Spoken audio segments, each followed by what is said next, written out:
Welcome to Yes Also. I'm Susie Barrett. My guest today is one of my improv idols, Susan Messing. Susan was a huge influence on me and all of my peers coming up in Chicago in the early 2000s and remains one of the best teachers I've ever had. She was a member of the legendary I.O. Herald team Blue Velveeta, was on the main stage of Second City Chicago for 2 reviews, and was a cast member of Co-Ed Prison Sluts, the flagship show of the Annoyance theater that ran for years in Chicago. She dropped so many golden nuggets in this interview that you better sit with a pen and paper because they come flying out of her. And she has such a way of boiling things down to their simplest parts. I think you're really going to love it. For those of you not hip to our new format, this is the first half of this interview, and the second half can be found on our subscription page at yesalso.supercast.com, where you'll find a ton of other bonus content. And here's a public service announcement, just because we've had some listeners reach out with this question. Once you become a subscriber, Supercast will walk you through the very quick and easy process of routing all of the bonus episodes straight to your podcast feed. So whatever your regular podcast player is, will suddenly show all of the bonus stuff as if it is regular episodes. If you've gotten anything out of this show, we do hope you'll show up there and help support us, keep this show going, and help us pay our guests. Once again, that's at yesalso.supercast.com. For those who want to support but don't have the money, go to YouTube and subscribe to us there. When we hit 1,000 followers, we get to monetize.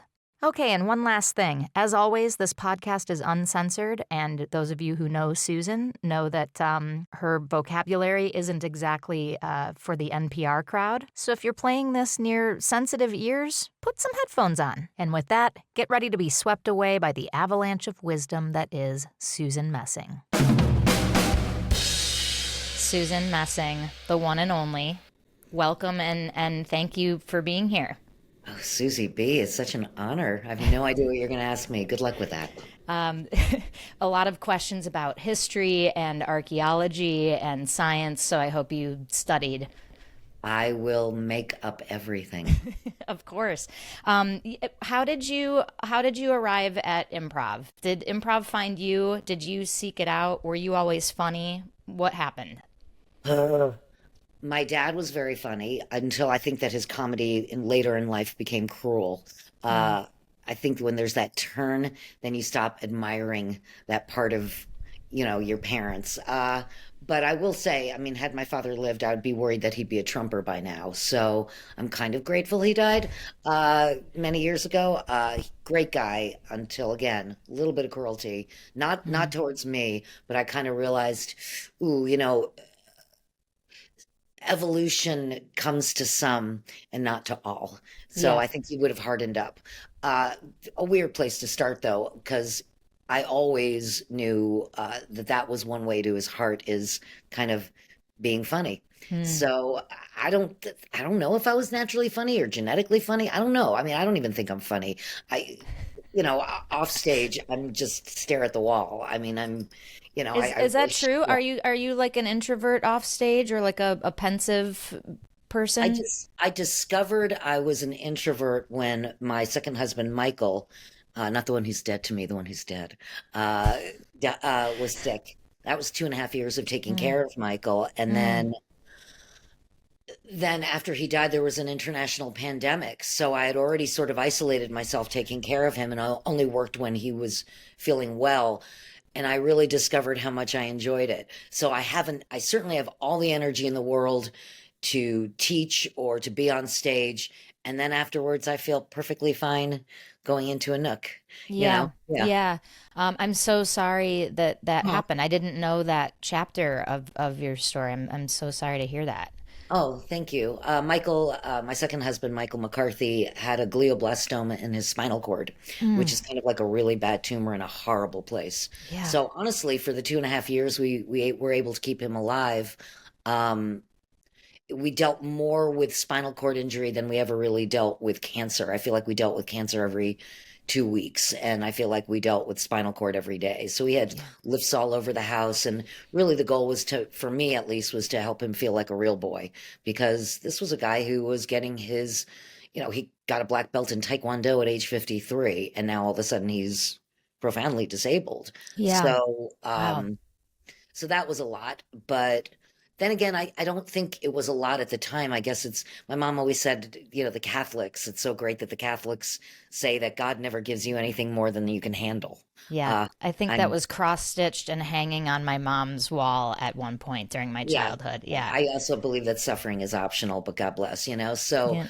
I just kind of barreled through it as my reality and then realized afterwards, yeah, I might be an introvert. As far as improv goes, I was a theater major at Northwestern. I had gone there the summer between my junior and senior year. They have that National High School Institute. They call us cherubs, and they had them in theater, journalism, etc. My mother was a journalism cherub in 1957. I'd Wow. never even heard of Northwestern, barely heard of the Midwest. I'm from New Jersey, and when a school calls itself Harvard of the Midwest, that's when I'm like, I get stink eye. I'm like, go fuck yourself. You Yeah, are that either Northwestern or you're not Harvard, and go fuck yourself. But I had a right. wonderful time that summer. I surprised, Journalism Cherub sounds like a porn. That's like a 1950s porn magazine. I, Journalism Cherubs.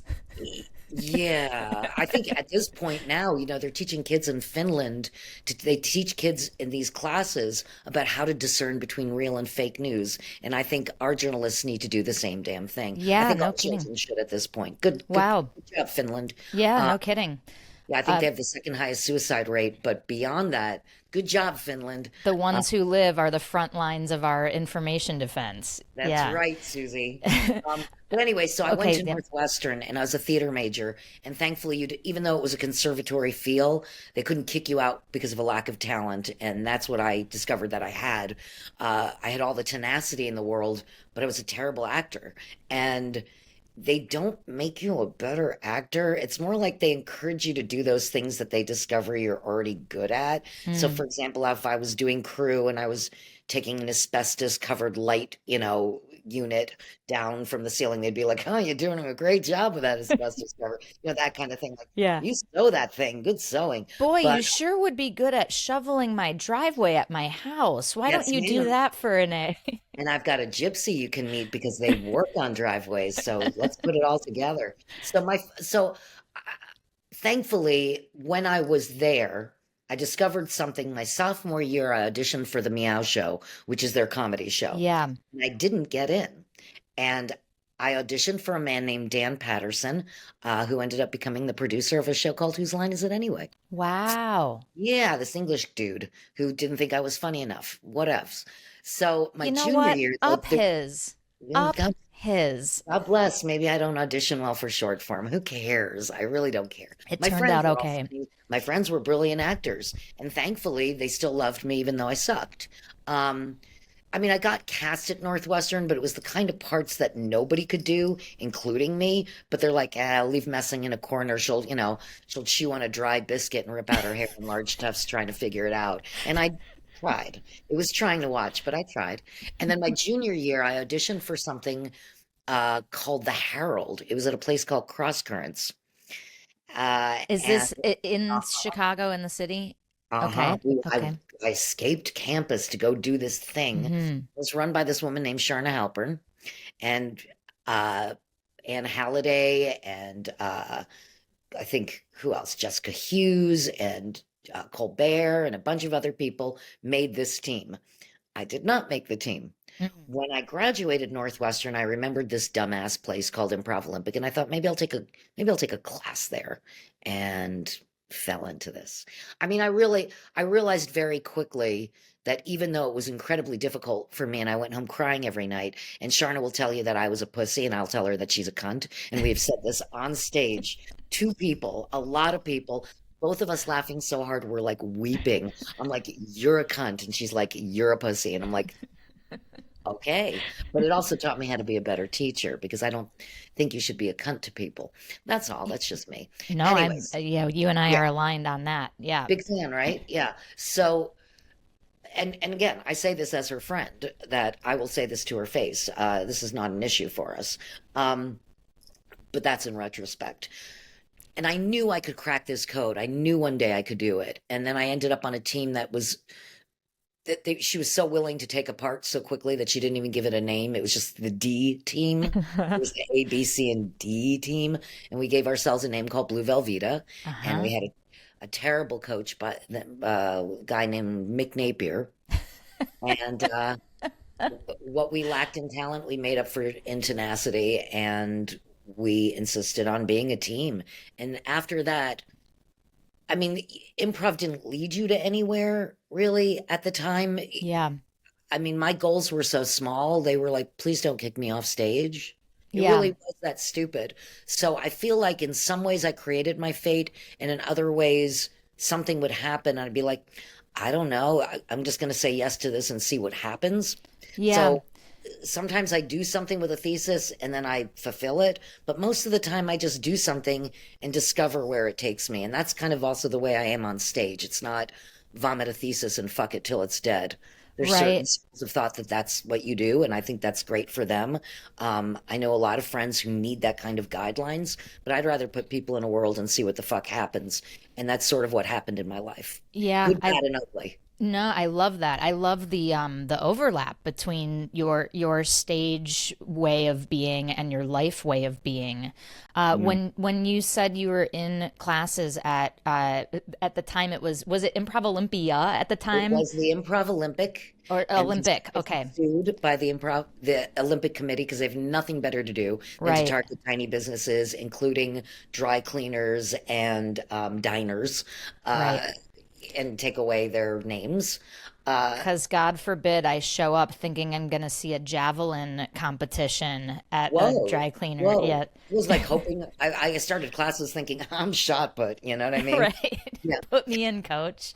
put me in, coach. So Uh, wait, but when you were doing classes there, you said you were like going home crying and stuff. yep. What kept you in it? What was compelling you to stay?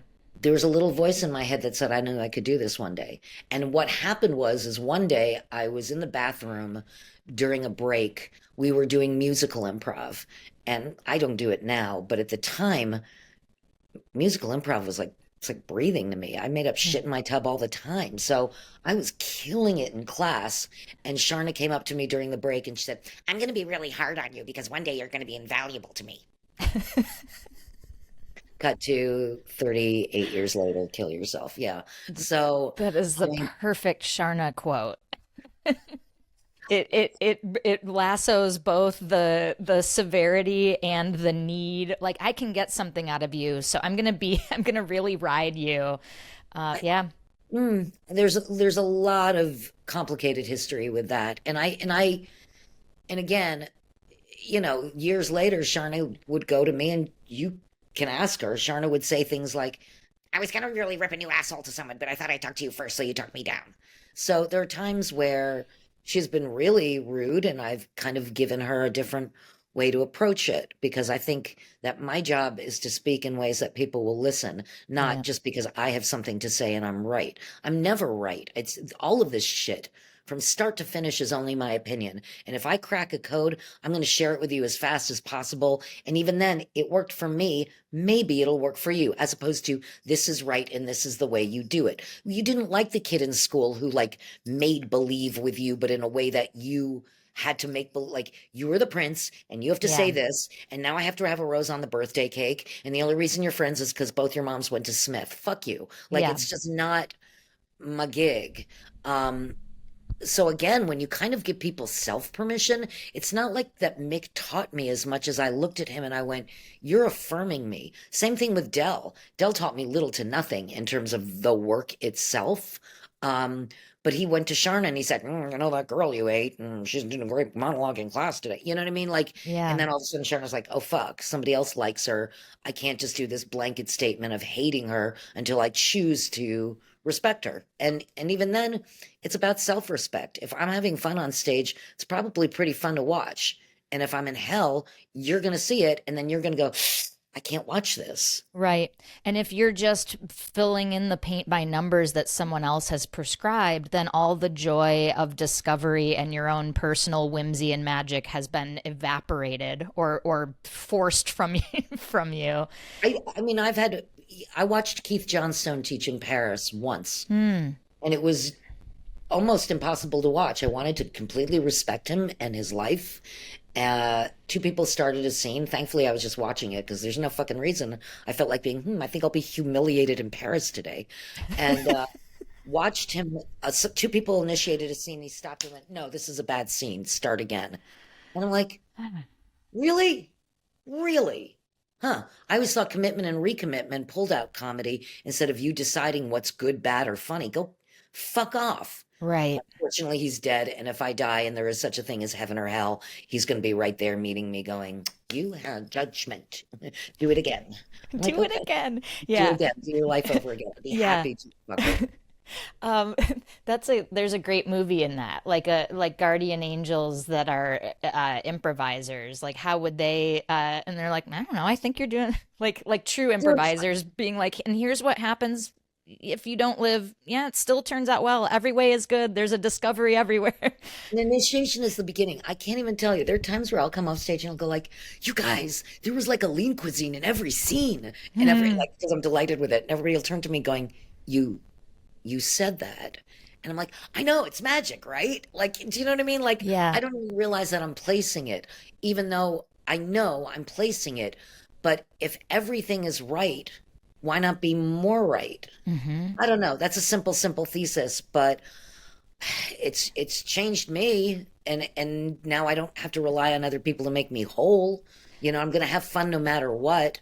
I can play your game, but I've got a million games to play. How many you want to play? So Yeah. I'm going to like revisit all those things I don't understand and start loving them too instead of a fart and run. I want to fart and go, I farted. 2 bean burritos, no cheese, extra fire sauce, Taco Bell. Wait, on Clybourne. You know what I mean? Stay there. Oh Stay God, there. what a brilliant! I am going to. Using it too much, but there is a Taco No, Bell. I'm gonna So sing that metaphor from the rafters. Yeah, stay in the fart. Don't fart and run. Enjoy the fart. the thing that you did that if you have enough time to say I hate my shit, you fucking like rub your face into it because it's great shit. You just don't know why yet. So what happens Hmm. is we start thinking like we start playing to the audience, and the only way to heighten funny is to be funnier, and good luck with that. You know what I mean? Like Yeah. it's like I always call it a meal full of Pringles. You'll get full, but you'll be like, "Oh my God, am I full from a meal full of fucking Pringles? I suck." Mm. I've got friends who can get away with funny merely by being funnier.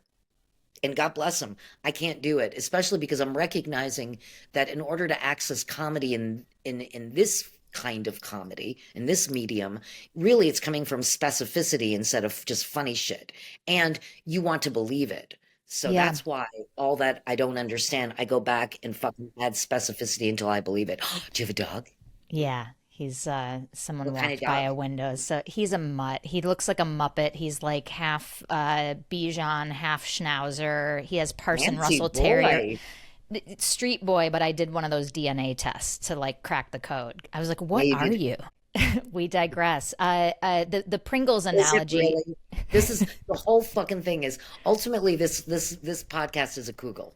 What happens Yes. is if you make a Kugel, if anybody's ever made a Kugel, you think you're making a big fucking mistake. It's a glop of fuck you with some like cornflakes on top, and you're like, this could not possibly be good. And then at the end, you have a beautiful Kugel. I So love it. that's our podcast. Yes, yes. Welcome to my Kugel. Um, Pleasure. yeah, I love this Pringles analogy also because the other side of that is if you want a satisfying meal, it takes some time to cook it.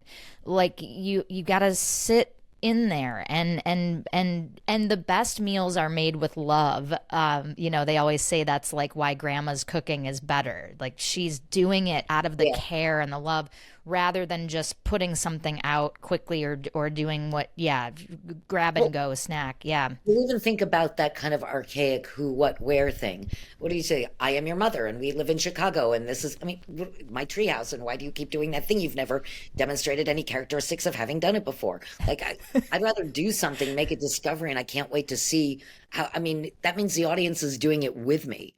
As a matter of fact, they might know something slightly before I do. And Hmm. so when they go, oh man, you did do that shit that I thought you'd do. Yeah. God Yeah. bless. That's why it doesn't translate well. I just haven't seen it yet in a way that I go, oh, that translated so well to film, like a live improv show. I Right. mean, John Lair, who I tour with all the time, my boyfriend, uh, John has really cracked the code for, like, he did 10 items or less on TBS for 3 seasons, and on Hulu he did Quick Draw for 2 seasons, which is so fucking brilliant. I never watch comedy. I don't want to steal my friend's shit, but it takes place in 1875 Kansas, and it's fucking brilliant. Oh, I gotta Quick see Draw, this. Yeah. Hulu. You watch it and then you immediately sext me back, girl, and tell me Okay. what you think. It's fucking brilliant, but it's all improvised. And Oh, it's all wow. about the editing. All the characters know nothing except who they are. You might give them a tiny prompt, but not much. And that looks incredible. That has been Yeah. cracked. But I Yeah. mean, when you're there live, it's pretty amazing. Great improv. It's the greatest thing you've ever seen. And the worst improv is the worst thing you've ever seen. Yeah. You Let's mentioned Blue Velveeta, and I want to Yes. pause here. We now tell our subscribers who our guests are going to be ahead of time so they can submit questions. So we have a question from Andrew for you, specifically Oh, about Blue Velveeta. He said it would be cool to hear about what a Blue Velveeta show looked like. What did the Herald at IO consist of at that time, and yeah. what did the content of one of those shows look like?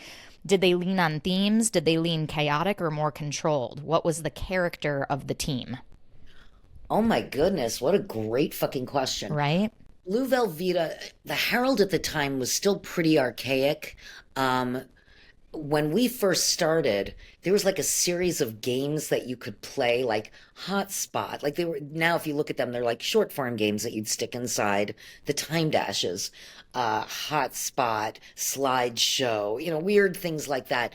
But Blue Velveeta actually started coming up with organic games, which Mm. held like you were like, oh yeah, the theme was butterfly because they're playing the butterfly game, but we were discovering what the game was. Uh, Very tight in the opening. Really, I found that Blue Velveeta seemed to use bits and pieces of that big time. What I opening We were had you guys different using at the what? time? What opening did you guys use at the time? All different kinds of openings, whether it be, I mean, if you look at an old timey montage where people still sometimes do it, where they'll just be walking around screaming words or whatever, Blue Velveeta was much more physical. So the openings had much more of a theatrical bent than I think that it had had before. Jay was very theatrical and light on his feet. Tommy Booker was fun but chaotic and everywhere in a fun way. Brendan was kind of grounding us. Blondell was ready for some solid lifting. Later on, McCann was there, and he was very whimsical and odd in a fun way. Mitch was, he just come up with these weird non sequiturs that were just like, what is that? But we threw it in the recipe. Nobody ever said this is stupid. Kevin Dorff, one of the smartest human beings I've ever met. And then I was the girl. So, look, to have a girl on your team was a coup. They were super kind to me. I have no regrets about my team, or the way that they treated me. I was very, very lucky. Mm. And they were lucky because they had a girl. And so sometimes when someone like Jackie Hoffman would play with us, I'd be like, oh, we have a real girl. It was exciting. There were Yeah. more ladies on the other teams as time went on because more felt comfortable, I guess, staying. But the shows, here's the thing, they always wrapped up beautifully. That Mm. was something about it. There was no feeling of, I didn't like seeing, 2B, so I'm not going to bring back 3B. I just, you know what I mean? I like that kind of feeling of, I'll bring back what I feel like. For some reason, everything was important. Everyone was important. Mm. And it was kind of like, I remember there was one show, we were doing it on the main stage at Second City because Sharna used to have these competitions, these quarterly competitions to sort of raise money for IO, but they were done on Mondays at the Second City. They were never done during like a real time. And Joyce would come in during the break and say, you can't say you played at Second City just because you went on the stage, like that. So we were all like, okay, okay. But I think there was a scene where Jay, who was at the time at least rounding 285, 300 at the time, jumped, like went across the stage and bounded into Dorf's arms. We had this Oh. stupid blind trust, stupid in retrospect. Any one of us could have gotten physically hurt, but it was kind of like, it was so simple that like, it's almost like if a baby came out of a window, somebody just went thump. Mm. That's how the shows felt. Um, Jay was very hard on us after a show. I'd think that we had a great show and he'd be punching a flat. We all had to go to places like, what is it, where the Billy Goat Tavern, because that's Yeah. where Belushi went and we'd sit and talk about the shows, things like that. Like Jay and Mitch especially were super serious about it. Um, but I feel like Blue Velveeta just didn't waste anything. They were the kind of team that like made a chicken and then they turned it into a chicken soup and a bone broth and then took the bones and made wind chimes. You know what I mean? Yeah. Like I really Mm. feel like we recycled everything and nobody said that's a dumb idea. I guess that was it. It's like Rachel Mason says we treat each other like we're Marines. We leave no man behind. I feel really much that was Blue Velveeta. They went, "This is our team," and they had this kind of competitive, weird, insecure edge of being the D team. So I feel like that's how it came through. I think at the end, because Jay loved to sing, that Andrew's question could be answered far more simply by me just saying it felt very theatrical. It felt very theatrical. Um, that we knew that there was going to be some sort of form there, Yeah. where we didn't have to we didn't have to stand on the sides and go, how the fuck do I bring that scene back? If you loved your characters, time fucking passed. So it was actually very exciting to hear other people's perspectives on your shit in the middle of your shit and how people were affected and enjoyed it and played with it and added to it. It was about as it gets. Yes, Wow. and like so the agreement was tacit. And maybe I'm romanticizing this years later. Matt Besser was writing a book with Jack Helbig, and he brought all of us together on a Zoom to talk about it. And Sharna very much waxed poetic about it, and our team very much waxed poetic about it. And I'm thinking, am I imagining that we were special? Um, I don't know, but I felt like we were because we couldn't wait to figure it out the next day. And then that phrase where they say you see Harold, we saw Harold a lot. Yeah. Like I was like, I wasn't always, but we definitely like always worked toward it. We were very serious about it. And what feels additionally special to me about it is that you were doing this at the forefront of heralds, mainstream Yeah, it was heralds. like the fifth year in, so it still felt very. I mean, don't get me wrong. Dell had been working on the Herald in some form or another since '69, I think, around there, like the late '60s with the committee and those guys. But it felt like again, this is what you did before, and I felt like we were stretching boundaries of what that was Yeah. merely by following each other. Or as Dell used to say, follow the follower, which I never got and now I do. It's almost like when you played that game as a kid where one kid's in charge of going like this and then a Mm-hmm. person has to go out and guess who's this person leading it. We never really did know who was leading it. Right. We all were leading it because I sort of learned how to play by like we always say give and take, and then we go, what ends up happening is you take, no, you take, no, you take, no, you take, and then sits there like a piece of poopy doop because we're so nice about it. But we all just were like rabid puppies. We were all taking. So I could have said something like, men just play, and I play by the rules, and they're just playing. And then I realized, well, maybe I should just play. Yeah. You know, Amazing. I want to know what is it? I don't know. And how did Andrew ask that? Is he watching this live now? he's not. No, he submitted the question. Yeah, there's God no. bless Andrew. Yeah, It's a God bless good him. question, Andrew. It, Thanks, Andrew. yeah, and he's amazing. He's only been improvising like less than 2 years. I had him in a workshop, and he's just like super. I mean, like I was like, how does he know about Blue Velveeta? Like he's He's deep a in the wormhole. historian. Yeah, it's I great. mean, but I think there are, what he might know about it only because at IO for a while, at least in the beginning, there were these teams like Hmm. Barron's Barracudas was that team. And then I came in, I never saw Barron's, I knew the people of them, but I saw Grime and Punishment, and that was the team that blew my wad. And then when we were Blue Velveeta, Besser ended up telling me that was the team he watched. And then people watched, you know, Victim's Family, which became The Family, and then people watched People of Earth or whoever the people were. Hmm. I don't mean to disparage teams that I'm not bringing to the forefront right away. Everybody had their stuff. Even when Blue Velveeta was considered a house team, I also loved Bouquet of Flesh, and I loved, the fuck was the one that Ian and Farley were on?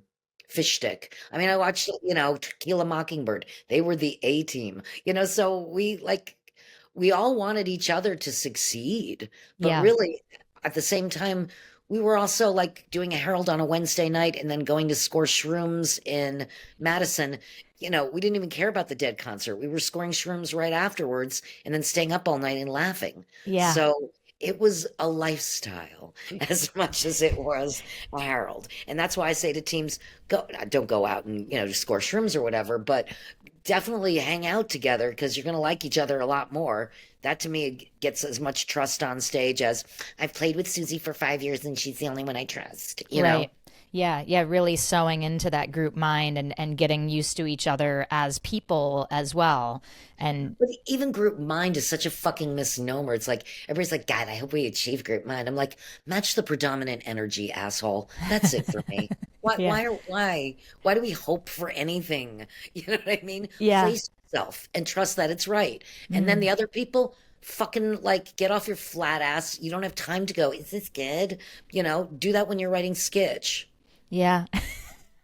I'm such a cunt. I love it. I I will never be hired again based on this podcast. And so I want to know how Mick was as a coach at this time, and was it sort of collaborative love at first sight? Because did you guys co-found the Annoyance together, or were you just kind of what did? no, Mick was my teacher at Second City. He was my 1A teacher. And when I met him, I guess I was working with him in a place called Metroform, where a bunch of people from IU got together, which the Metroform is the precursor to the Annoyance. And I came in there, they did this incredible show called Splatter Theater, which I never see anything twice. I watched it twice. I thought it was incredible. Where the stage starts out is completely white, and by the end it is covered in blood. And every archetype who comes in and pretty much announces themselves that I'm a dumb slut or whatever. And if you're in a wheelchair, you're an asshole because then it protects killing them. Like that kind Yeah, of fantastic. So I auditioned for Splatter Theater 2, and that pretty much, I think you had to come into a room and scream. I think that was your audition. And at this, but also we were doing this thing at Metroform called Nimbus, New Forms Night, where he would take people like Noah Gregoropoulos or Pete Gardner and say, "You're the directors. Your theme is clown. Your theme is da da da." And then we'd have to create some sort of form around this or some sort of Mm. show around it. So we were experimenting with shit from a guy who learned how to improvise through something wonderful right away. Like Mick didn't even know how to improvise when he came in.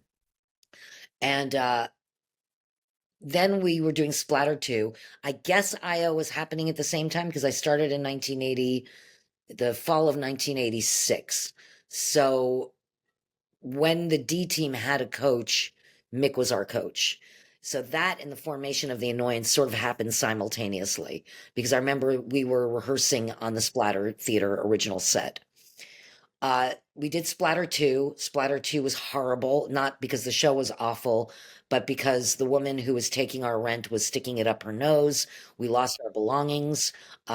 Some guy with a unicorn, like a wood glue unicorn with his hair, was watching over our stuff because people loved us. And like our stuff was in the street. We had 10 days to find a spot. I don't know why we had 10 days.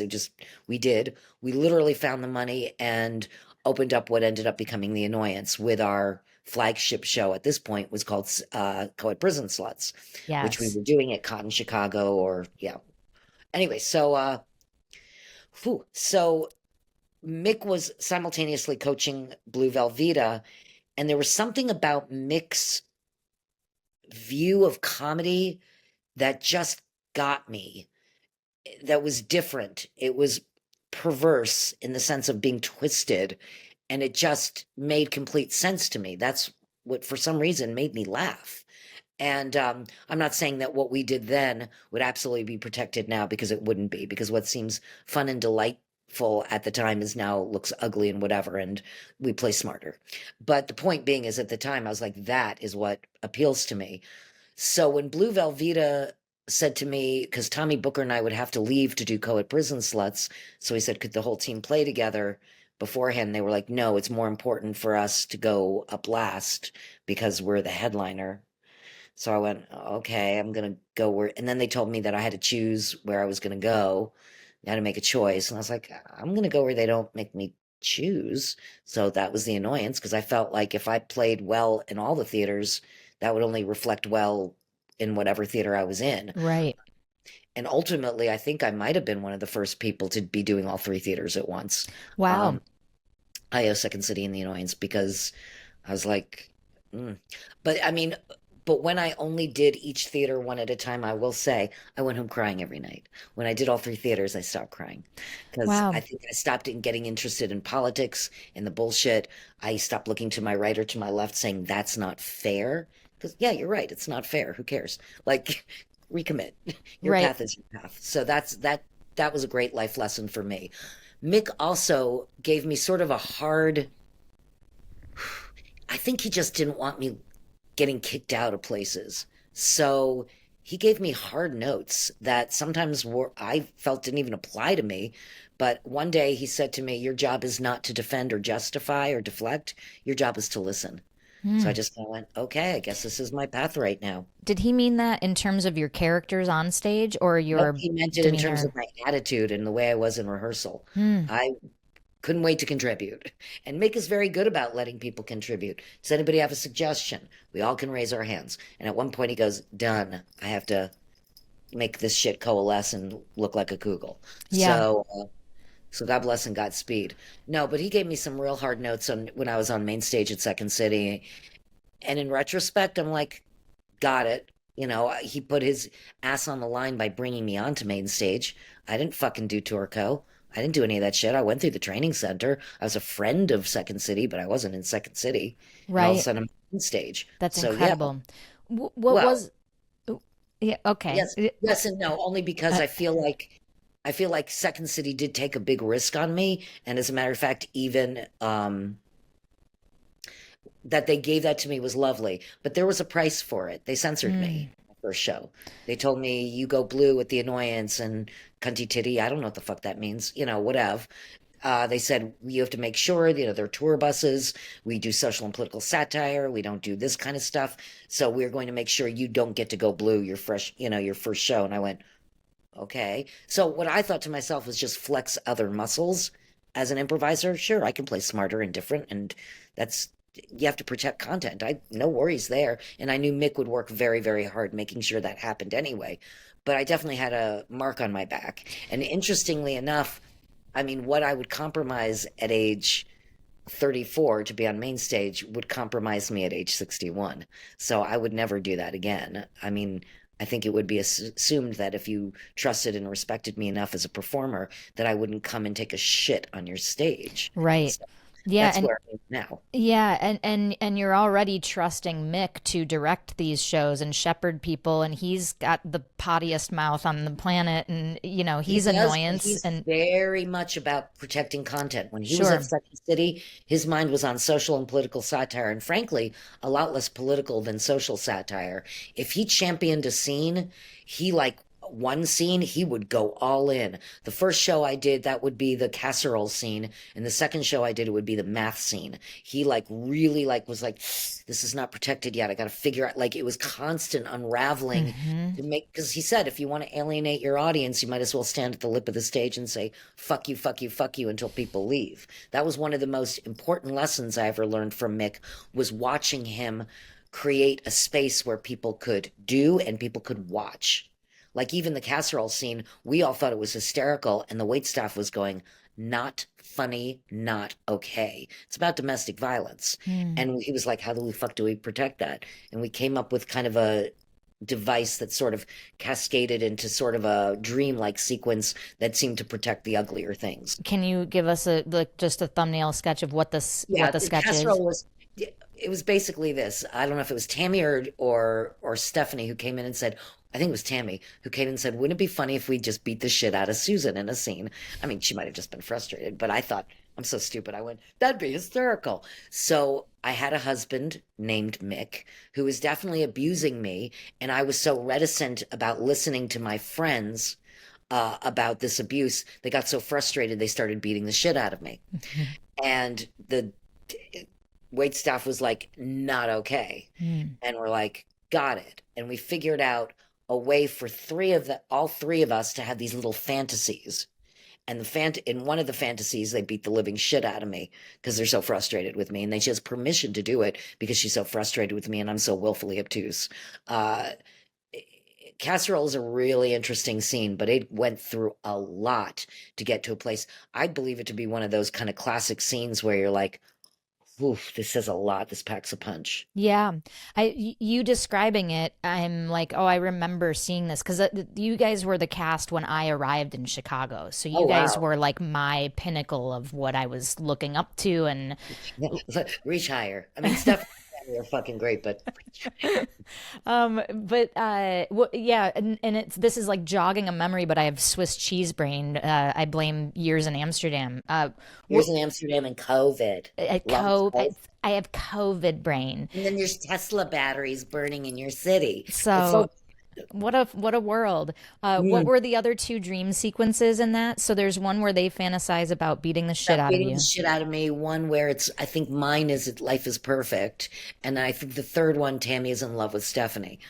So I just kind of veered left, which is veered right on my side. Left Yeah, yours. Yeah, yeah. actually, the stage right. Wait, Yeah. I'm on the ceiling right now, so it's also my left. Got it.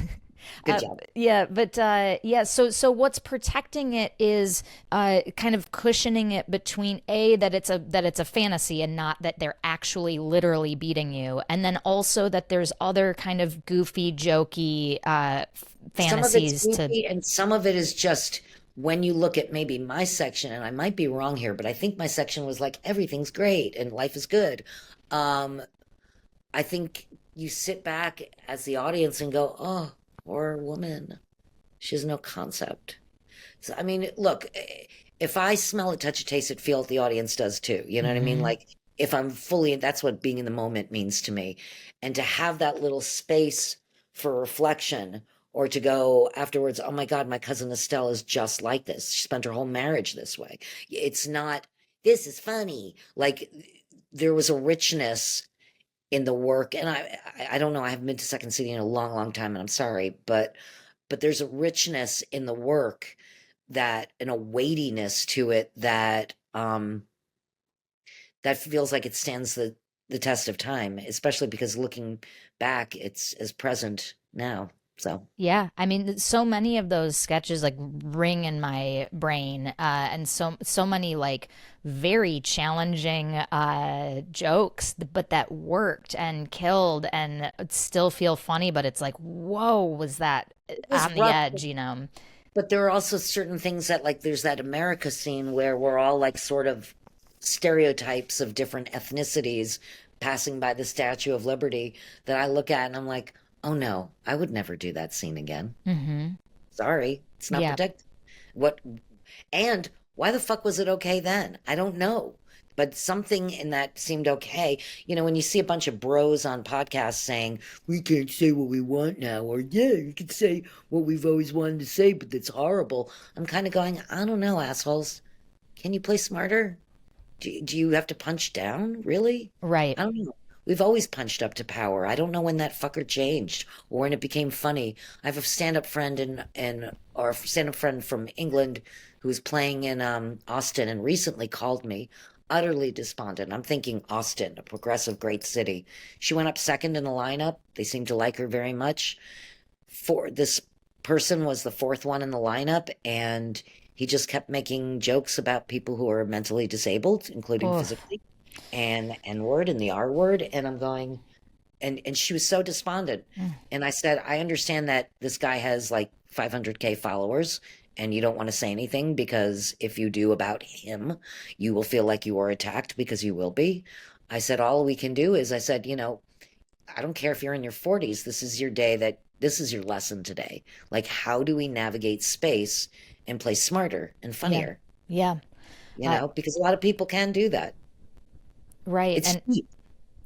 yeah, it's cheap and it's not. I mean, ultimately, it's not funny. It's just I think people laugh because it's like, oh, that's like naughty or uncomfortable or something. But it's like, Or they're that kind of person, or they're Suze. that kind of person. I hate. Yeah, And I think people like Trump have, with a small t, a very small t, uh, have emboldened people yeah, to continue to be cruel. And I'm going, it's not going to work for comedy in the long run because you fuckers this shit now especially will sit. And I'm not saying that I haven't had to evolve. There are things that I used to say and do, which, it's improv, just comes out of your mouth. But I also don't have Tourette's, and I can control myself. And I don't think I've ever done things because I thought they were funny. For me, improv is a sociological study of the human condition, good, bad, and ugly. And so when I'm trying on a hateful woman who lives in Scottsdale in a gated community, sipping her scotch and complaining about the help, you're looking at that woman going, oh my God, I fucking hate that woman. That's my Aunt fucking Maria. She's Right. you know what I mean? Like that I can try on people and she won't win. Trust me, she won't win. Yeah. Um, let's talk about you as a teacher. I never had you for a class, but you subbed my class twice, and you also came to Amsterdam when I was at Boom and taught us like a workshop for a day. And in those 3 classes, I think I learned more and have retained more than any other person I've ever studied with.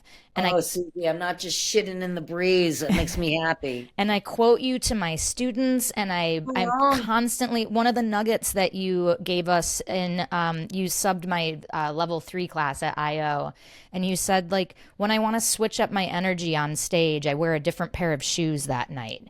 And it Yeah. feels different. Like if I'm always in sneakers, but then I go into a pair of flats, or I wear It's clicky stupid, shoes, right?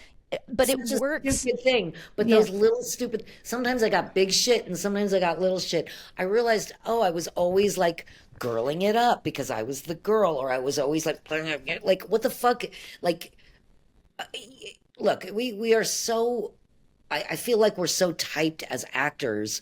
Why the fuck would we type ourselves as improvisers? So if all this shit's loose, we get to be, on the stage, I'm a 6'4" supermodel, and off stage, I'm delusional. So I'm so glad that you took anything. I remember that class in Amsterdam too. Oh, it was so fun. And Aw. what I got from that was I remember I don't remember the particulars of the scene. Obviously, it was just like a rehearsal, but like I remember improvising a scene, and like and halfway through kind of the game of the scene changed, or we started, like, we abandoned what we were doing at first.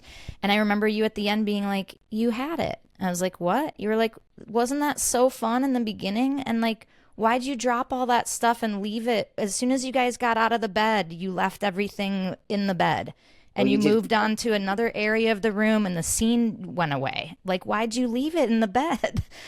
Well, it's so funny that you said that because in life, it makes rational sense for life. In life, we go next, next, next, next, next. That's what happens in life. So the truth of that is next. But I remember seeing a scene with 2 women waking up and they gave each other the slyest smile. And then the other woman leaned over one woman and she picked up her wedding ring and put it back on. Mm, So I'm looking at it going, oh my God, like, are your husbands in the Marines and you're safety scissoring? What the fuck is going on here? This is going to be the best. And then they immediately dropped it and started arguing about laundry. And I'm like, you fool. Like, I want to know about them. yeah. I want to know more about them. So again, that's as simple, Susie, as me saying, you're right. Now be more right. Yeah. You know what I mean? Like, build a house. What happens oftentimes when we start a scene is we start building a house, we like it, and then we go, oh, I don't know what to do with this. I hate this house. I'm going to build a koi pond. Koi ponds are so much better. Let's build a koi pond. And then you're like, ew, I fucking hate this koi pond game. I'm going to build a retaining wall. And then what you end up with is I say that, like, you end up with like half a basement, 2 dead fish, and a rock. And I'm saying, you fucking, at the very least, you build me that fucking house. And then you want to build a compound? I have no problem with your koi pond and retaining wall. But your retaining wall and your koi pond is not going to fucking, like, let you sleep safely at night. So go fuck yourself and, like, make all those things delicious. So I guess what I've done as a teacher is really simplified it in a die now sort of way, because you are right. That must have been good morning, fucko, because you are so right. But everybody goes to something better. And I'm like, you're in the best place in the world. For part 2 of this episode, go to yesalso.supercast.com. If you like this podcast, you can support us and get a ton of bonus content over at yesalso.supercast.com. If you have a question about improv that you'd like us to answer on one of our future Q&A episodes, send it on over to yesalsopod@gmail.com. Remember to follow us on Instagram at yesalsopod, And keep sharing us with your improv communities. We love the love. If you're a theater who would like to host us for a live recording and improv show, let us know at yesalsopod@gmail.com. A huge shout out to Ryan Rosenberg, who produced this thing with his generous help and his unlimited knowledge about all things podcast. Thanks for listening, and we will see you next week. No, we won't, Susie. That's not how podcasts work. They won't even see us. They will listen to us. So it's actually the opposite of both things you said. Thanks for listening, and you will listen to us next week. Maybe. We don't know.